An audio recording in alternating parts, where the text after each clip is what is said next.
नमस्कार मंडळी, एक हृदयस्पर्शी प्रेमकथा चांदण्यात फिरताना भाग 60। सकाळी मेघना सोबत थोडी मजा मस्ती करून भारी वाटत होतं आदित्यला। तिलाही खूप दिवस झाले वेळ दिलेला नव्हता त्याने, त्यामुळे तिला असे हसताना पाहून छान वाटले त्याला। आणि आईच्या सकाळच्या देवापूजेमुळे घरात एक सकारात्मक ऊर्जा पसरली। आज शोरूममध्ये गेल्या गेल्या आदित्यला फ्रेश वाटत होते। सकाळ अशी छान प्रसन्न झाली की पूर्ण दिवस कसा छान जातो। सगळ्यांशी आदित्य हसून गुड मॉर्निंग बोलत होता।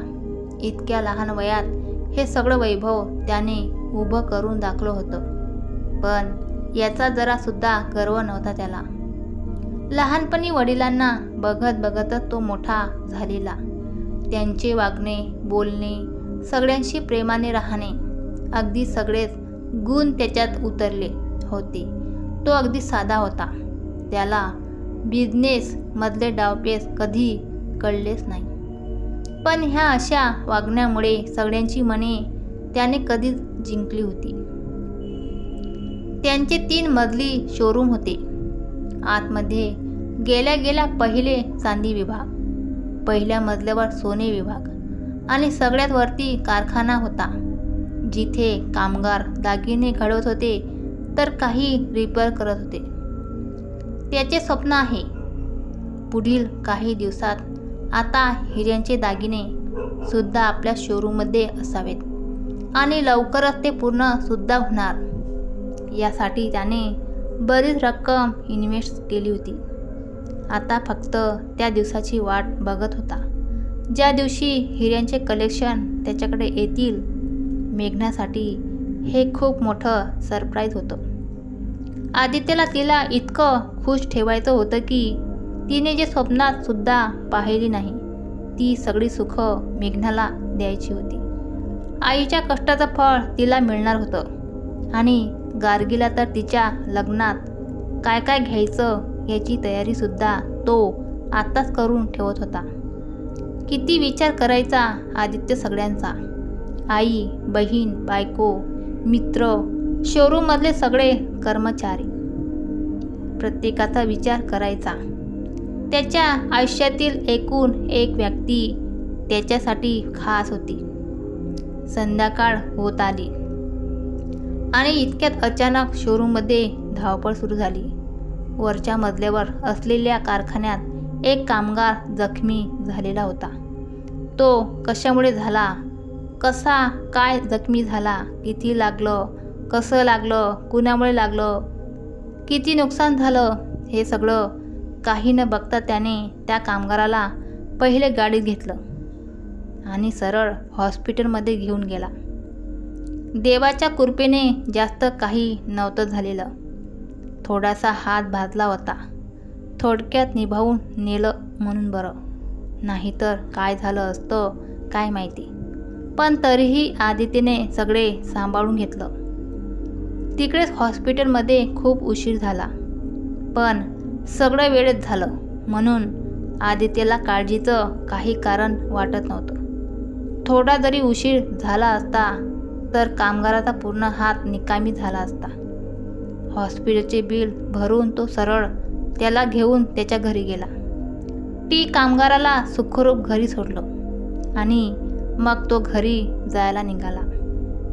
आजही थोडा उशीरच झाला घरी जायला। आता मेघना खरंच मारणार आहे मला घरी गेल्यावर, असे म्हणतच आदित्य पोहोचला घरी। दारातच उभी असलेली मेघना त्याला दिसली। तिला असं पाहून त्याची चांगली धांदल उडाली। ते मी जरा, आदित्यची बोलायची सुद्धा हिंमत होत नव्हती तिच्यासमोर। त्याला असे अडखळताना पाहून मेघना हसायला लागली। अहो काय हे, मी काय खाणार आहे का तुम्हाला? मेघना हसत हसतच त्याच्याशी बोलली। तिच्या अशा हसण्यामुळे आदित्य पण थोडा रिलॅक्स झाला। हातात बॅग घेऊन तो वरती गेला आणि त्याने मेघनाला आवाज दिला। मेघना, मेघू, प्लीज वरती ये. त्याच्या आवाजात मेघनाला एक काळजी वाटत होती, म्हणून मेघना लगेच वरती पळाली. काय हो, काय झालं? असं लगेच बोलवून घेतलं मला वरती, मेघना काळजीच्या सुरात बोलली त्याच्याजवळ जाऊन. त्याने मागे कोण उभं आहे हे सुद्धा न बघता डायरेक्ट मेघनाला मिठीत घेतलं आणि तिच्या खांद्यावर डोकं टेकवून शांत झाला. मेघनाला कळत होतं आज काहीतरी झालं आहे. हे असे कधीच वागत नाही. नक्की काहीतरी झालं असणार, पण आधी ह्यांना शांत होऊ देऊ, मग विचारू. असे म्हणून मेघना त्याच्या पाठीवरून हात फिरवू लागली, पण तो काहीच बोलत नव्हता तिच्याशी, फक्त तिला बिलगून होता. काही वेळाने ते दोघे विलग झाले. मेघनाला वाटले आता बोलून बघावे, पण नको, उगाच त्यांना बोलायचं नसेल तर कशाला आपण बळजबरी करावी. ते जेव्हा शांत होतील, जेव्हा नॉर्मल होतील, तेव्हा ते स्वतःच बोलतील. असे म्हणून मेघना पुन्हा खाली जायला निघाली, तर पुन्हा आदित्यने तिला त्याच्या मांडीवर ओढून घेतले आणि मेघना पटकन त्याच्या मांडीवर जाऊन बसली. अहो, काय झालं? सांगा ना मला.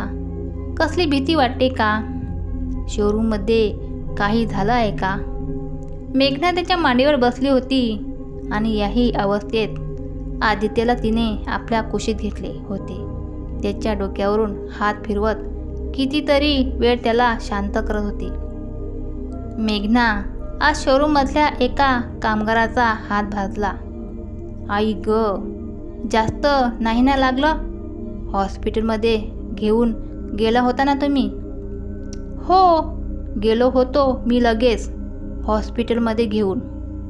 हात चांगलाच भाजला ग त्यांचा. मला नाही वाटत ते पुन्हा काम करू शकतील. असं नका बोलू, येतील ते बरे झाल्यावर. ते ज्या कामात माहेर होते तेच काम त्यांना पुन्हा देताना मला बरोबर नाही वाटणार, कारण पुन्हा असा अपघात घडला तर. अपघात हा अपघात असतो, तो अचानक घडतो. मुद्दामहून कसं घडू शकतं बरं हे? तुम्ही त्यांना थोडा वेळ द्या, ते येतील पुन्हा कामावर येतील, त्यांना यावंच लागेल. आदित्य कुठेतरी हरवल्यासारखं बोलत होता. असं काय म्हणता तुम्ही? जेव्हा त्यांना त्यांच्या घरी सोडायला गेलो तेव्हा पहिल्यांदाच मी त्यांचं घर पाहिलं. त्यांचं घर म्हणजे एकच खोली, त्याचंच एका कोपऱ्यात स्वयंपाक घर बनवलेलं, बाजूला छोटीशी नाणी, एक लोखंडी पलंग, त्यावर आजारी आई, 2 लहान लहान मुलं आहेत आणि कमावणारे फक्त तेच. आदित्यच ऐकून मेघनाला ही काळजी वाटली. ते कामावर जरी आले ना तरी पण आता मी स्वतः त्यांना ते काम देणार नाही, कारण ते आता कारखान्यामधलं कामच करू शकत नाही. मग तुम्ही त्यांना दुसरं काम द्या, पण त्यांना कामावर घ्या, कारण त्यांचं घर हे फक्त त्यांच्यावर अवलंबून आहे. हो, कामावर तर घेणार आहे मी त्यांना, आणि पगारात थोडे पैसे ही वाढवून देईन. हो, त्यांना आता गरज आहे तशी. मलाही अशी गरिबी दिसली की खूप अस्वस्थ होतं, खूप भरून येतं, कारण आम्हीसुद्धा त्या हालाकी दिवस काढलेले आहेत. त्यामुळे अशी परिस्थिती कुणावरही नको यायला असे वाटत असते. ती आपल्या शोरूममधल्या प्रत्येकाला खूप चांगलं ओळखतो, पण त्यांच्या घरी जाण्याचा योग कधी आलाच नाही, त्यामुळे हे असं कधी कळत नाही. पण आता मी स्वतः त्यांच्यासाठी काहीतरी करणार आहे, आदित्य बोलत होता. त्याच्या बोलण्यात एक खूप हळवे हृदय असणारा पुरुष दिसला. किती विचार करतात आदित्य सगळ्यांचा, अगदी बारकाईने लक्ष देतात प्रत्येकाकडे. आपले कामगार असेल तरी एखाद्या कुटुंबाप्रमाणे काळजी घेतात त्यांची. मेघना मनातल्या मनात बोलत होती आणि आदित्यचा हात हातात घेऊन त्याला शांत करत होती. तो अजूनही तिला घट्ट बिलगून होता. तिला कळत होते आता या क्षणी आदित्यला किती अस्वस्थ वाटत असणार.